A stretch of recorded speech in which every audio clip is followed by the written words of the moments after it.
Hi everyone, and welcome to the FilmDirt Lounge.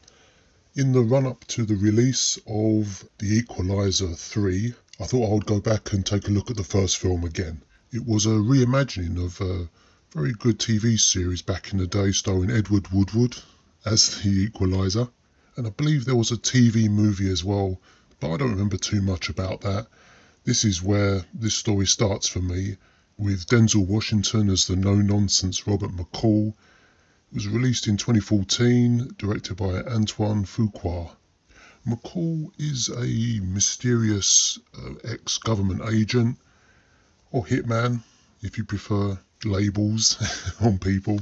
I always thought this film was very similar to John Wick, but if you consider John Wick to be a comic book type movie, The Equalizer is much more of a very grounded, brutal version of a similar story. We start with McCall, very clearly in a mundane job. He works at some DIY store, and he never fully answers what job he did previously. And also he's helping a colleague lose weight. So we get to see that he's very much a former government agent, but he just can't leave that life. I love that as the film plays out, we're still seeing him helping people. He's dealing with the thief that took his colleague's ring. Off camera though, I've never understood that or never liked that scene. I wanted to see him deliver justice. And he's also noticing things about the apparent prostitute in the cafe, who's clearly being physically mistreated by her Russian pimp. And just by intervening, of course, it's like poking a wasp's nest, isn't it? Because this Russian is a gangster and there's many people he has to fight in that room. And it's almost very improbable that he can set his stopwatch to how long it's going to take him to finish off 4 or 5 guys in that room.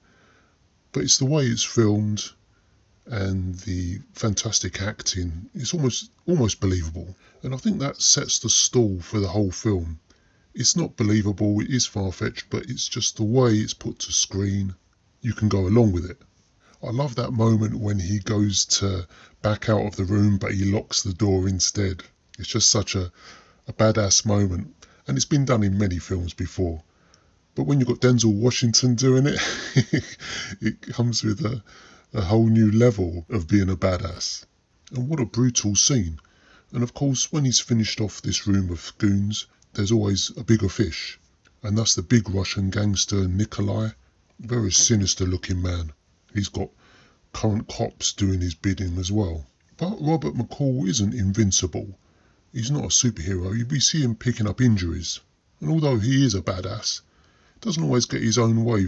He's still having to almost blow his cover to reveal his abilities to others, such as when he's helping his colleague in his mother's cafe, and the call girls as well.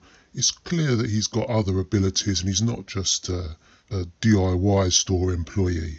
It's almost like he has to go into every situation, with both boots landing hard. There's no intricate ninja-like stealthy movements. Every goon definitely knows what's coming to them. The big fight at the end in the warehouse, where Nikolai gets his just desserts, I like that there's no actual monologue. He just dispatches him there and then, very to the point and simply. The even bigger fish at the end gets the very brief monologue when he electrocutes him. So he picks and chooses his moments. He even has to liaise with his old boss.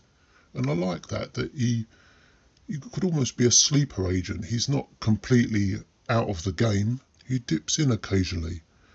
It's just hard to imagine him still collecting a salary for this work, but I guess we don't actually think about that too deeply, do we? Okay, let's give this a score. It's got to be 5 stars. This original film in this trilogy so far, I think it's absolutely superb entertainment.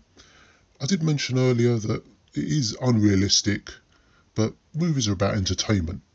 As long as you're entertained with a big central character like Denzel Washington giving badass monologues and delivering justice, that's what we look for in a movie. So definitely 5 stars for this one. And in the next couple of days I shall be revisiting the sequel, and at the time of recording this, The Equalizer Part 3 is only days away, and I'll be sure to support the cinema and then come back here with my thoughts. So next it will be The Equalizer 2. See you in a couple of days for that. Thanks for stopping by to listen to my thoughts on the film, and I'll speak to you again soon. It was good talking to you. All the best, and take care.